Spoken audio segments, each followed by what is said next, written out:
अस्सलाम वालेकुम। प्रोग्राम सहाफ़ी में मतीउल्लाह जान। नवाज़ शरीफ इस वक्त बलूचिस्तान में मौजूद हैं और बाप पार्टी के रहनुमाओं से उनकी मुलाकातें जारी हैं, बल्कि दीगर जो सियासी जमातें उनके रहनुमाओं से भी। और नून लीग एक बार फिर बलूचिस्तान के महाज पे बरसरे पैकार है। ये वो महाज है जहाँ से नून लीग के लिए मुश्किलात का आगाज़ हुआ था आज से तकरीबन 7-8 साल पहले। हमें आज इसी हवाले से बात करने के लिए ज्वाइन किया है lieutenant general retired Abdul Qadir Baloch, जो रहनुमा है पाकिस्तान पीपल्स पार्टी के। अब्दुल कादिर बलोच साहब, बहुत शुक्रिया सहाफ़ी प्रोग्राम को वक्त देने का। आज जो मुलाकातें नवाज शरीफ साहब की बलूचिस्तान में हो रही हैं, तो आप क्या देख रहे हैं? कि लगता तो ये है, तासुर तो ये है कि नून लीग बड़ा मार्का मारने जा रही है बलूचिस्तान के अंदर। आप क्या कहेंगे? बिस्मिल्लाहिर्रहमानिर्रहीम। मतीउल्लाह जान, बात यह है कि इलेक्शंस की आमद है, उनकी बातें की जा रही हैं और इलेक्शंस में हर पार्टी की कोशिश ये होती है कि ज्यादा से ज्यादा सीटें ले, और बड़ी पार्टियों की ये कोशिश होती है कि ज्यादा से ज्यादा सूबों में और मरकज में उनकी हुकूमत हो। नून लीग की एक बड़ी जबरदस्त तरीके से एक आमद कराई गई और वो उनके कायद लंदन छोड़ के पाकिस्तान आए और पाकिस्तान भी बहुत बड़े धमाके के साथ उन्होंने जलसा किया, जुलूस किया और उसको बयानिया बनाया। और उस बयानिया को लेके मुख्तलिफ जगहों में मुख्तलिफ पार्टियों से राबता किया जा रहा है। ये राबता कारी है, मियाँ साहब भी कर रहे हैं। बलूचिस्तान की सियासी पार्टियों से कुछ लोगों को अपने साथ मिलाएंगे, कुछ के साथ इल्हाक करने की कोशिश करेंगे और फिर इलेक्शन की कार्रवाई में चले जाएंगे। तो हर पार्टी को यह हक पहुंचता है कि अपना प्रोग्राम ले और लोगों के सामने चला जाए, उसको पेश करे। और नून लीग इस वक्त मियाँ साहब की क़यादत में उनके कायदे हैं, पार्टी के पार्टी वो यही कार्रवाई कर रहे हैं। हम ये कह सकते हैं कि good luck to him and good luck to Pakistan Muslim League. Muslim League and Balochistan में एग्जिस्ट नहीं कर रही थी, खत्म हो चुकी थी। 3 साल से जब हम लोगों ने उसको छोड़ा तो वहां पर उनके पास पार्टी की कैबिनेट नहीं बन सकी थी। पार्टी का सिर्फ एक जनरल सेक्रेटरी था, बाकी कोई ऑर्गेनाइजेशन नहीं थी। 3 साल इस हाल में रही, अभी वहां पर पहुंची है और बड़ी बातें की जा रही हैं। मेरे ख्याल में अभी काफी लोगों के बारे में वो ये कह सकेंगे कि हमारे पार्टी का हिस्सा है, हमारे पार्टी में शामिल हो गए हैं, उनको मुख्तलिफ ओहदे वगैरह दिए जाएंगे। और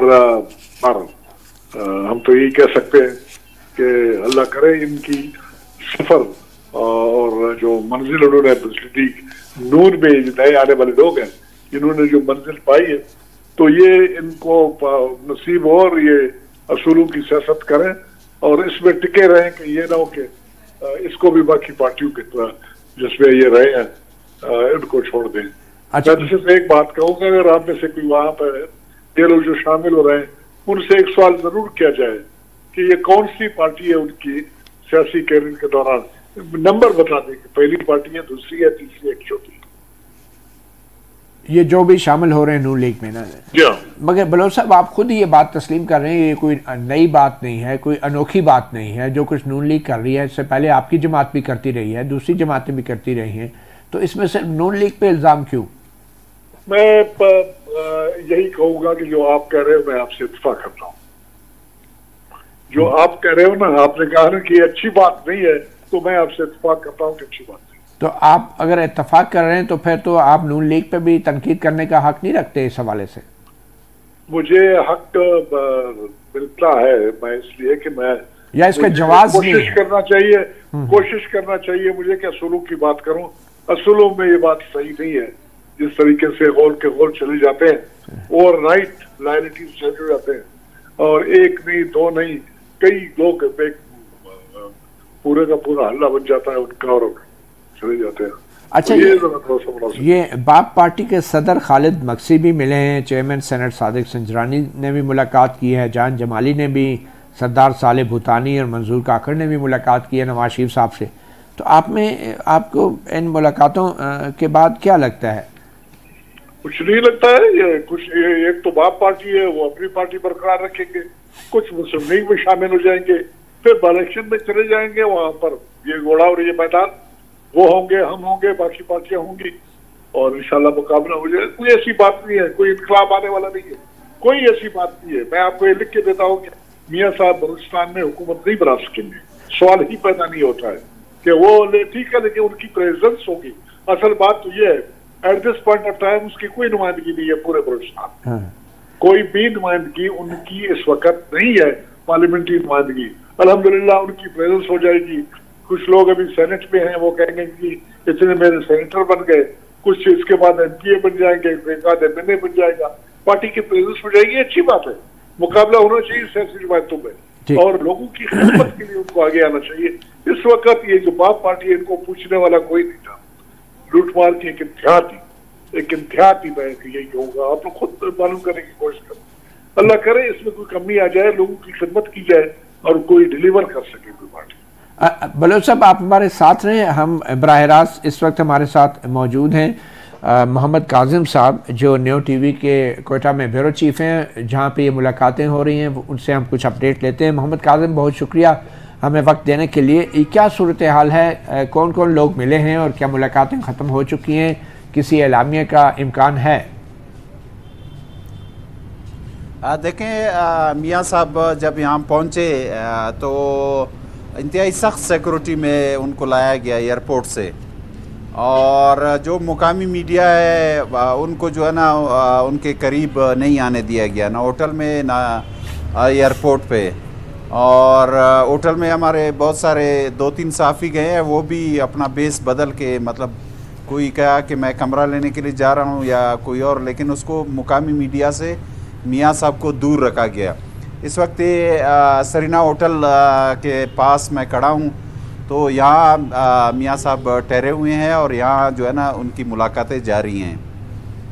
तो सबसे पहले मियाँ साहब से जो मुलाकातें की उनमें पश्तूनख्वा मिली अवामी पार्टी के रहनुमा थे, नेशनल पार्टी के रहनुमा थे, जमीयत उलमा इस्लाम फजल रहमान ग्रुप के रहनुमा थे, और उसके साथ साथ जो बलूचिस्तान अवामी पार्टी है जो इंटैक्ट है अभी तक नवाबज़दा खालिद मक्सी की सरबराही में, उनकी जो है ना वफूद से मियाँ साहब ने सबसे पहले मुलाकातें की। और इन मुलाकातों के दौरान मियाँ साहब ने ये कहा कि अब माजी की तरह हम अपने इत्यादियों को साथ लेकर चलेंगे, और उन्होंने बलूचिस्तान की तरक्की के हवाले से बात की। उन्होंने कहा कि उन्होंने पहले भी बलूचिस्तान की तरक्की को तरजीह दी, और जब आइंदा इक़्तिदार मिलेंगे तो उस वक्त भी उन्होंने वो बलूचिस्तान की तरक्की को तरजीह देंगे। ठीक है काजिम साहब, ये बताइए कि ये बात की जो बाप पार्टी है, काजिम साहब, क्या ये नून लीग के साथ जोड़ी जा रही है या नून लीग बाप पार्टी को तोड़ रही है? ये दोनों चीज़ें चल रही हैं, क्या हो क्या रहा है? अभी देखें ना, दो वो है, एक तो मतलब कोई 10-12 लोग हैं बलूचिस्तान अवामी पार्टी को छोड़ चुके हैं, और अभी जो है ना उनकी मुलाकात का सिलसिला शुरू है और वो आप इसमें शामिल हो रहे हैं नवाज़ लीग में। अब जो नवाबज़दा खालिद मक्सी की क़ियादत में जो बलूचिस्तान अवामी पार्टी है, जिसमें अमीर कुदूस बिजंजो है, सादिक संजरानी हैं, और मतलब उनके जो दूसरे लोग हैं, वो जो है ना वो आए थे इधर मुलाकातें की। उनकी मतलब ख्वाहिश है कि वो जो बलूचिस्तान है में नवाज़ लीग के साथ इत्तेहाद करें, उनके साथ चलें।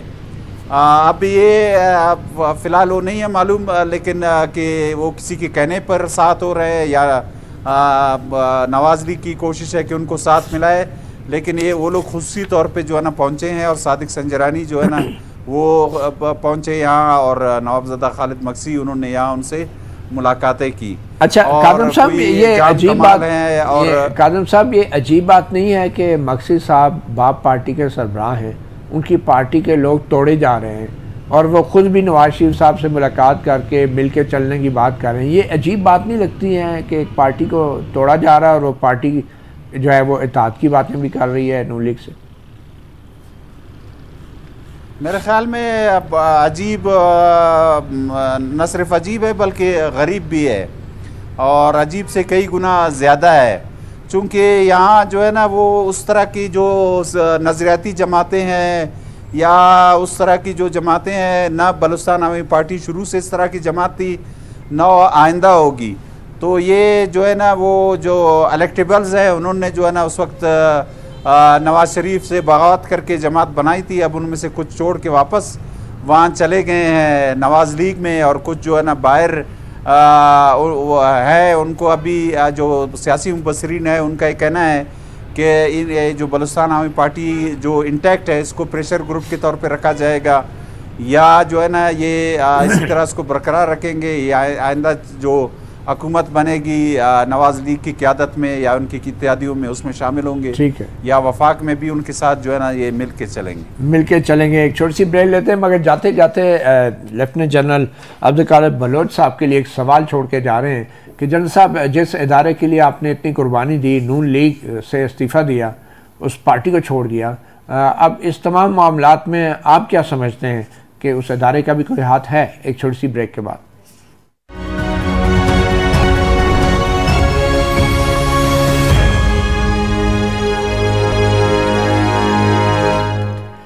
Welcome back. साफ़ी प्रोग्राम में हमें ज्वाइन किया lieutenant general retired Abdul Qadir Baloch साहब ने, पाकिस्तान पीपल्स पार्टी के रहनुमा हैं। बलोच साहब से वक्फे से पहले सवाल किया था कि जिस इदारे के लिए उन्होंने बड़ी कुर्बानी दी, नून लीग से इस्तीफ़ा दिया, क्योंकि उस वक्त नवाज शरीफ बड़े जारहाना अंदाज़ अपना रहे थे फ़ौज के हवाले से, तो उस इदारे का भी क्या इस सारी सियासी सूरत हाल में कोई किरदार है? जी बलोच साहब।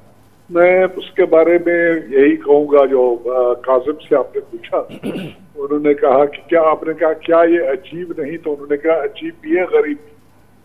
तो मैं इतना कहूँगा कि जो उसने कहा अजीब भी है गरीब भी है, मैं भी यही कहूँगा कि इदारा भी हमारे अजीब और गरीब किस्म की कार्रवाई, अगर उनकी कोई इन्वॉल्वमेंट है, मुझे इसके बारे में इल्म नहीं, अच्छा, मैं चूंकि बाहर हूँ और सवाए इसके के इल्जामात के और स्पेकुलेशंस के मुझे इंफॉर्मेशन सच नहीं है कि किसी इदारे का इसमें कोई हिस्सा है कि नहीं है। वेरी फ्रैंकली बेशुमार काबिल यकीन बातें की जाती हैं, लेकिन चूंकि डायरेक्ट आपको इंफॉर्मेशन ना हो तो फिर वो अफवाहों में वो बदल जाता है। मैं नहीं चाहता हूँ कि अगर इल्ज़ाम उनके ऊपर आ भी जाए तो मैं इल्ज़ाम देने वालों में मैं चाहता हूँ कि मैं शामिल ना हो जाऊँ। तो बलोच साहब, चूँकि आपके पास ऐसी कोई मालूमात नहीं है, तो आप समझते हैं कि नून लीग की ये सियासी कामयाबी है अगर बहुत से बलोचिस्तान के? मैं ये चाहता था कि ये सवाल जब आपने काजिम भाई से कहा किया, मैं चाहता हूँ कि ये सवाल मियाँ साहब से भी किया जाए कि मियाँ साहब, आप तो कह रहे थे कि मुझे लोटों की कोई जरूरत नहीं है, मैं अपने पार्टी में कभी लोटों को नहीं छोड़ूंगा, तो ये अभी ये कैसी तब्दीली आई? यही लोग थे जो कि मियाँ साहब के पार्टी में थे जब हम पार्टी में थे नून लीग में, ये सब के सब ये बापी लोग थे ना, बाप पार्टी वाले, ये हमारे साथी थे, मुस्लिम लीग नून में थे, और ओवरनाइट इन्होंने सरदार सनाउल्लाह को उखाड़ फेंका और वोट ऑफ नो कॉन्फिडेंस लाया, उसकी हुकूमत खत्म की, ये काफ लीग बन गए, ये सारी बाप पार्टी बन गए, और बाप पार्टी बनने के बाद हुकूमत ने इनकी ये सेनेट में गए, जो बने आज फिर उनकी एक नई कार्रवाई सामने आ रही है, फिर उसी मियाँ साहब की, जिस मियाँ साहब को इन्होंने मायूस किया, जिस मियाँ साहब की उन्होंने बेइज्जती की, अगर उसकी सूबाई हुकूमत टूट जाती है तो पार्टी चेयरमैन के। मगर बलोच साहब, ये जो कुछ भी बाप पार्टी ने मियाँ साहब के साथ किया, तो उसमें तो आपकी पीपल्स पार्टी का भी खून पसीना शामिल है ना? मैं फिर वही बात स्पेकुलेशन किया, यस, इल्जाम लगाया गया था कि पीपल्स पार्टी का भी उसमें कोई रोल था। तो ये सादिक संजरानी साहब कैसे मुंतखब हुए थे सेनेट में, चेयरमैन सेनेट? बहरहाल आप लोगों को मैंने बताया कि मैंने कई लोगों को ये बताता हूँ कि सहाफी हमारे मुकाबले में बहुत ज्यादा इंफॉर्मेशन उनका काम ही है इंफॉर्मेशन कलेक्ट कर लेना। तेरे पास तो यार बतीउल्लाह जान खजाना है, मैं तो गरीब सा आदमी हूँ, मेरे पास नहीं सर, आप बलूचिस्तान में रहते हैं और आपसे ज्यादा कौन बलूचिस्तान के खजानों तक रसाई रखता है? ठीक है ना, तो बस ठीक है। नहीं, आपके ख्याल में ये कामयाब स्ट्रेटजी है नून लीग के सियासी तौर पे, और पीपल्स पार्टी क्या करने जा रही है? क्या पीपल्स पार्टी भी राब्ते कर रही है? ये अच्छा क्या आपने ये सवाल किया, मैं बिल्कुल जुर्रत के साथ ये कमेंट करूंगा, जो नून लीग वालों को अच्छा नहीं लगेगा, मियाँ साहब के लिए बड़ा रिस्पेक्ट है, बहुत इज्जत है, उसको भी अच्छा नहीं लगेगा, लेकिन एक चीज मैं बताना चाहता हूँ, अल्लाह करे हम जिंदा हूँ उस वक्त देखने के लिए, इसमें नून लीग एक असूलों वाली पार्टी बन गई थी। नून लीग ने रिस्क किया था इमरान खान के गवर्नमेंट को, कोई आदमी इनका टूटा नहीं था, कोई आदमी इनका लोटा नहीं बन गया था, किसी ने दाएं बाएं कार्रवाई नहीं की, लेकिन ये जो कदम उठा रहे हैं ये लोटों को इकट्ठा करके, यहाँ पर भी मुल्क के दूसरे सूबे और पंजाब में ये इनकी मौत होगी, सियासत की मौत होगी। अगले इलेक्शन में इनका नाम नहीं होगा, जैसे काफ लीग गायब हुआ, जैसे कन्वेंशन लीग गायब हो गया, जैसे कि मजलिस शूरा गायब हो गया, तो ये भी कहीं नहीं होंगे। मियाँ साहब को ये सोचना चाहिए, उनका नाम तारीख में लिखा जा रहा था बतौर नून लीग के कायद के, वसूली सियासतदान के, और कुर्बानी देने वाले और कैद काटने वाले वगैरह वगैरह, बेटी कैद काटने वाला। और बलोच साहब, आपके जो लीडर हैं chairman Pakistan Peoples Party Bilawal Bhutto, उन्होंने भी आज इस हवाले से तकरीर में कुछ कहा है, वो आपको सुनाते हैं। अपनी जमात पे भरोसा करो, अपनी जमात के थ्रू सियासत करो, किसी दूसरे इदारे को ना कहें कि आप मेरे लिए सियासत करें, आप मेरे लिए जगह बनाएं। लाहौर में मुस्लिम लीग के लिए आजकल मुश्किलात, तो ये तजवीज़ किया गया है कि दूसरे सूबे में जाके कद सीट के पीछे जो है वो मियाँ साहब को ये तकलीफ दिया गया कि वो खुद पहुंचे। हमें तो पीडीएम से निकाला गया और हमारा तो तंकीद ऐसे हुआ कि हम बाप से मिल गए, बाप के चंद सेनेटर्स का वोट तूने कैसे लिए।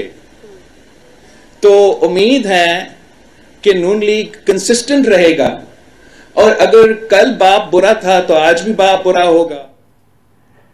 तो बलोच साहब, आपके लीडर बिलावल भुट्टो ये कह रहे हैं कि दूसरे इदारों से मदद क्यों मांगी जा रही है। ये कौन से इदारों का बात कर रहे हैं बिलावल भुट्टो साहब? जी, वो अपनी बात का वो बेहतर जवाब दे सकते हैं। मैं इतना कह देता हूँ कि बाप बड़े बेवफा होते हैं, माँ को छोड़ के दूसरी शादी करते रहते हैं। कोई ऐसी बात नहीं है, तो कोई अनहोनी बात नहीं है। नहीं तो आपने भी तो नून लीग से फिर बेवफाई की ना।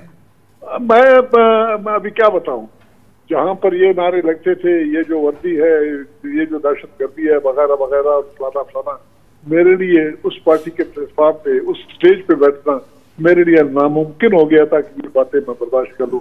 उस अदारे के बारे में जो रोजाना लाशें उठाते हैं और रोजाना जो है ना वो सेरेमोनियल बरियल होती है, और वो हमारी बेटियां जो है ना बेवा हो जाती है और घर तबाह बर्बाद हो जाते हैं, उस इंस्टीट्यूशन के बारे में उस किस्म की बातें सुनना मेरे लिए बहुत मुश्किल था। तो अब मियाँ साहब जब राह रास्त पे आ गए, तो क्या आप वापस रजू करेंगे नून लीग की तरफ?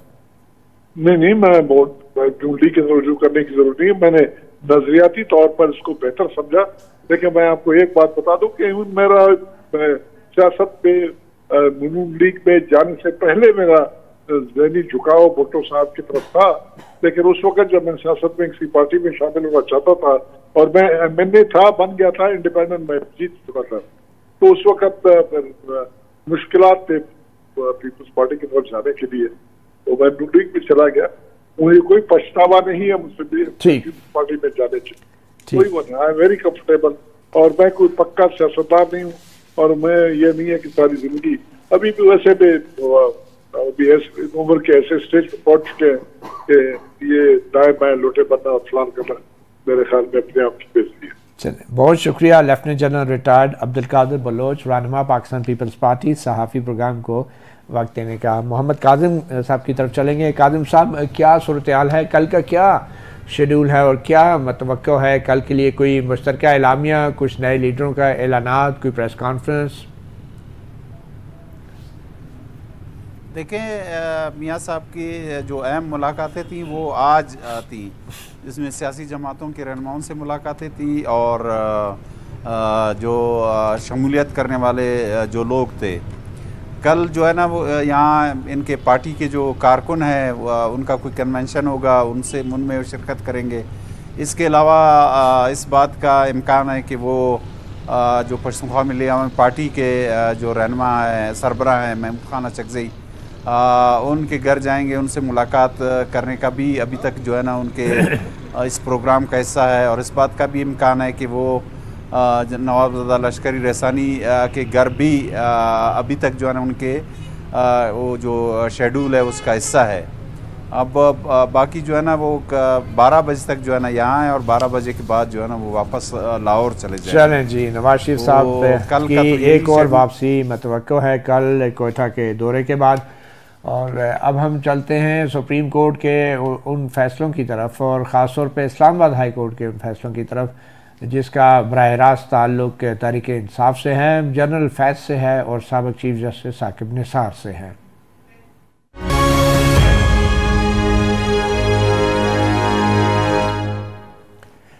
Welcome back. एक तरफ बलूचिस्तान में नून लीग जो है अपनी फतह के झंडे गाड़ रही है और दूसरी तरफ जो नून लीग के सबसे बड़े हरीफ तहरीक इंसाफ के जो कप्तान हैं इमरान खान, उनके ख़िलाफ़ साइफ़र केस जो है वो तेज़ी से रवां है। मगर आज के दिन इस्लामाबाद हाई कोर्ट ने 16 नवंबर तक साइफ़र का जो जेल में ट्रायल हो रहा था उसको रोक दिया है। ये बड़ी अहम एक डेवलपमेंट है। उसके साथ ही सुप्रीम कोर्ट से भी कुछ अहम मुख्तसर हुक्मनामे आए हैं जिनका बराह रास्त असर साबिक़ ISI के सरबराह जनरल रिटायर्ड फैज़ हमीद और साबिक़ चीफ जस्टिस साकिब निसार पर पड़ सकता है। इसी वाले से हम बात करेंगे। हमें ज्वाइन किया है सीनियर जर्नलिस्ट और इस्लामाबाद हाई कोर्ट पर गहरी नज़र रखने वाले कोर्ट रिपोर्टर साकिब बशीर ने। साकिब, सबसे पहले तो ये साइफ़र केस का मामला क्या हुआ और वफाकी हुकूमत ने भी कोई तोशाखाना जो ट्रायल था और 190 मिलियन का जो नैब का केस था उसको भी जेल के अंदर ट्रायल कर दिया। ये जेल के अंदर एक मजाक नहीं बन गया कि जहाँ ये, और जेल के अंदर ट्रायल का मतलब क्या होता है? ये खुफिया ट्रायल होता है या रसाई तो फिर भी होनी चाहिए? जी, ये बज़ाहिर तो खुफिया ही ट्रायल है, उसमें किसी की एक्सेस नहीं है। इवन फैमिली में इमरान की एक्सेस नहीं थी, तो अब जो है वो 5 लोगों को एक्सेस दी गई है। तो आज जो अलकादर ट्रस्ट केस है, ये 190 मिलियन पाउंड का जो केस है। अच्छा, इसमें थोड़ी सी कन्फ्यूजन थी। जो कल रिपोर्ट हुआ कि दोनों केसेस में शायद जो है वो उनकी गिरफ्तारी डाल दी गई है, ऐसा नहीं है। ये 190 मिलियन पाउंड का जो केस है इसमें गिरफ्तारी डाली गई है। तोशाखाना नैब केस जो है अभी उसमें नैब ने गिरफ्तारी नहीं डाली। और एक और इंटरेस्टिंग बात यह है कि क्योंकि जो दोनों दरखास्तें इस्लामाबाद हाई कोर्ट में पेंडिंग थी इमरान खान की, तो कि उनकी ज़मानतें बहाल कर दी जाएं, तो इस दौरान नैब 2 दफ़ा उनको कह चुका था कि हमने गिरफ्तारी नहीं की। आज फिर नैब को पूछा गया कि आपने पहले 2 दफ़ा इसी कोर्ट के सामने ये कहा हमने गिरफ्तारी नहीं की, तो अब जब इसको डिसाइड करने लगे तो कल आपने गिरफ्तारी डाल दी। तो उन्होंने कहा जी कि ये चीटिंग की है, और मतलब जो सरदार लतीफ़ खोसा थे उन्होंने कहा अदालत के साथ नैब ने, तो नैब ने फिर बाकायदा माजरत की है, माफ़ी मांगी है कोर्ट से कि हमें माफ़ कर दें इस बात पे कि ये नहीं होना चाहिए था ऐसा जो कुछ हो गया है। गिरफ्तारी नहीं डालनी चाहिए थी, बिल्कुल एक पेंडिंग मैटर है, पेंडिंग मैटर है, उसमें उन्होंने गिरफ्तारी डाल दी। ये मैटर भी तो पेंडिंग ही रहते हैं ना फिर। जी बिल्कुल, वो मैटर तो 1 महीना हो गया तकरीबन पेंडिंग चला आ रहा था। तो वो, और दूसरा जो आपने जो जेल ट्रायल की बात की, साइफर केस में तो जेल ट्रायल चल ही रहा है। आज उसमें 190 मिलियन में उन्होंने जेल ट्रायल का वो निकाल दिया। अब साइफर केस में 2 दिन का उन्होंने रोका है। क्वेश्चन ये है जो इस्लामाबाद हाई कोर्ट ने उठाया, वो ये कहते हैं जी जो जज की तैनाती होनी थी ऑफिशियल सीक्रेट एक्ट की, वो डोमेन है अदलिया की, और वो एग्जीक्यूटिव ने कर दी। मतलब इनिशिएट उन्होंने की और उनको कंक्लूड भी उन्होंने किया। दरमियान में जज साहब से जो है वो राय ले ली चीफ जस्टिस, जज यही थे, chief justice Islamabad high court से जज यही थे। हामी जज साहब ने इन्हीं जज के लिए भरी। जी, जज साहब ने, चीफ जस्टिस जो है उनकी राय शामिल थी, लेकिन उन्होंने कहा इनिशिएट उन्होंने किया, एग्जीक्यूटिव ने इनिशिएट एग्जीक्यूटिव ने नहीं करना था, ये अदलिया का काम है, ये जुडिशरी नहीं करना था। ये एक पॉइंट उन्होंने उठाया। तो फिर तो जितना अभी तक ट्रायल हुआ है वो सारा फिर, जी मैं वो उसी तरह बढ़ रहा हूँ कि दूसरा उन्होंने कहा जी जेल में ट्रायल होना है या नहीं होना, ये जो है ना, जो भी आपकी रिपोर्ट्स हैं वो आपने जुडिशरी के पास लेके आनी है। ये इन्होंने कोर्ट ने डिसाइड करना है कि ये जेल में ट्रायल होना है या नहीं होना। ये भी एग्जीक्यूटिव ने आज खुद ही जेल ट्रायल का कर दिया, और उसमें कोई रीजनिंग नहीं, वजूहात नहीं, किस बुनियाद पर कौन सी रिपोर्ट है, किस वजह से आप जो है वो खुफिया ट्रायल कर रहे हैं, कोई मतलब बैक नहीं है। ये हमारे वज़ीर कानून कौन है आजकल? ये अहमद इरफान साहब नहीं है, ये जो जी इंटरनेशनल केसेस लड़ते रहे, शायद वो नेशनल कवानीन को भूल गए या क्या हुआ है? ये कैसे उनके होते हुए कोई समझ नहीं आ रही है। और अभी जो तकरीबन आज 2:30-3 बजे उन्होंने इनके सारे जो जेल ट्रायल के नोटिफिकेशन से उन पर सवालिया निशान उठाए। फिर एक और बात उन्होंने की कि 2 दिन कबल जो फेडरल कैबिनेट है उनके सर्कुलेशन समरी के जरिए उन्होंने एक मंजूरी कर ली कि जेल ट्रायल होगा। फेडरल कैबिनेट ने वजारत कानूनी नोटिफिकेशन 190 मिलियन वाला या नहीं, साइफर केस का। अब जज साहब ने बड़ा वैलिड एक सवाल उठाया है। उन्होंने कहा कि अगर तो इससे कबल जितनी प्रोसीडिंग्स थी जेल में वो ठीक थी, तो फिर फेडरल कैबिनेट को मंजूरी और दोबारा से नोटिफिकेशन की क्या ज़रूरत थी? और अगर आपने नोटिफिकेशन किया है तो उससे कबल की जो प्रोसीडिंग्स हैं उन पे उनका क्या होगा?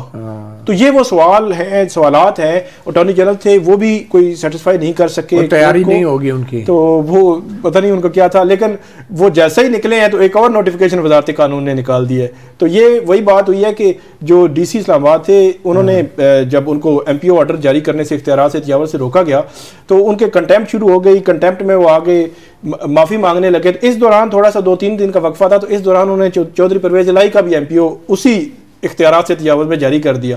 जब वो माफ़ी मांगने रोस्टरम पे आए तो उन्होंने जज साहब ने कहा मुझे माफ़ कर दें, मैं माजरत चाहता हूँ, अनकंडीशनल अपॉलॉजी।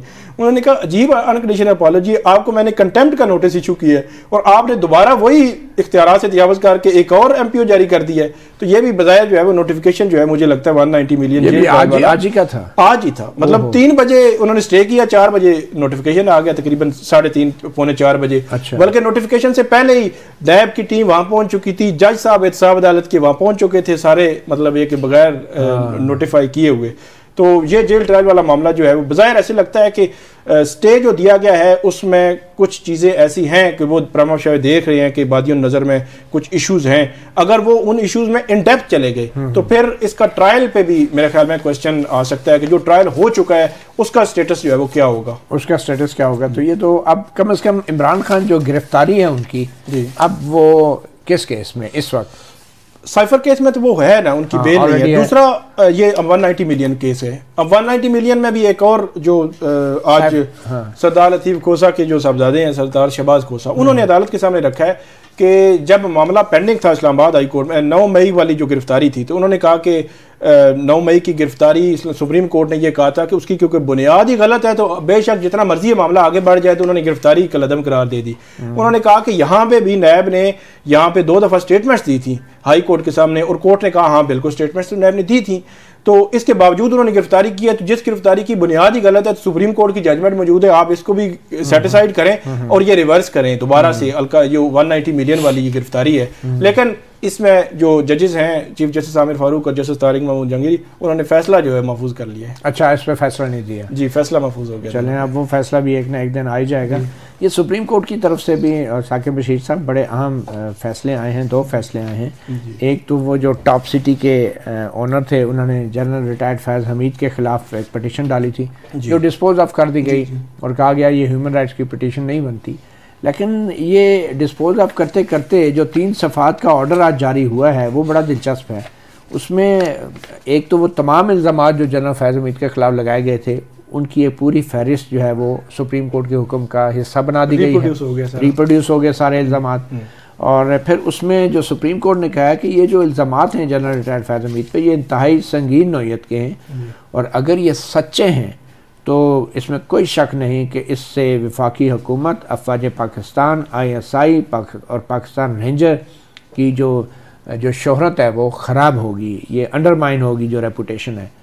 और फिर आगे जाके चीफ जस्टिस कहते हैं कि चूँकि जो दरख्वास्त गुजार है उसको ये शक है कि उसकी शिकायत अगर की जाएगी तो कोई भी इदारा एक्शन नहीं लेगा, तो इसलिए और ख़ास तौर पे वज़ारत दफ़ा उस पर कोई एक्शन नहीं लेगी। तो लेकिन जो एडिशनल अटॉर्नी जनरल हैं आमिर रहमान साहब, उन्होंने ये कहा कि जो अफवाज पाकिस्तान के ख़िलाफ़ अगर कोई शिकायत हुई भी तो उस पर संजीदगी से गौर किया जाएगा। और जज साहब का ये कहना है हुक्मनामे में कि हमें कोई शक नहीं है कि जो एडिशनल अटॉर्नी जनरल ने जो स्टेटमेंट दी है गवर्नमेंट ऑफ पाकिस्तान के बिहाफ पे वो स्टेटमेंट दुरुस्त है। तो इसलिए जो शिकायत करनंदा है, दरख्वास्त गुजार है, उसके जो खदशात हैं वो मिसप्लेस्ड हैं। मगर एक जुमला जो ऐड हुआ है हुक्मनामे में ये है, इसीलिए जो दरख्वास्त गुजार जो है उसके बारे में सुप्रीम कोर्ट कहती है कि अगर दरख्वास्त गुजार ने वज़ारत दिफा हुकूमत पाकिस्तान को किसी किस्म की शिकायत दर्ज करवाई तो it shall be dealt with in accordance with law, यानी ये फिर कानून के मुताबिक उस शिकायत के ऊपर कार्रवाई करना वफाकी हुकूमत की जिम्मेदारी है।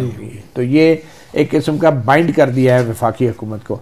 तो आप कैसा देख रहे हैं कि मतलब अब इसके बाद क्या होगा, वज़ारत दिफा क्या कर सकती है आपके ख्याल में? इंक्वायरी तो वज़ाहिर लग रहा है कि बड़ी ज़रूरी है ये। नहीं, बिल्कुल ज़रूरी भी है और मतलब सुप्रीम कोर्ट का एक ऑर्डर है और उस ऑर्डर में मेरे ख्याल में इन्होंने केस बुनियादी तौर पर रिजॉल्व इस लिहाज से कर दिया है कि उसमें लिख दिया है कि ये संगीन नोयत के इल्ज़ामात हैं और इस पे आपने ये करना है और फ़लाँ अदारा मतलब वज़ारत दिफा करेगा।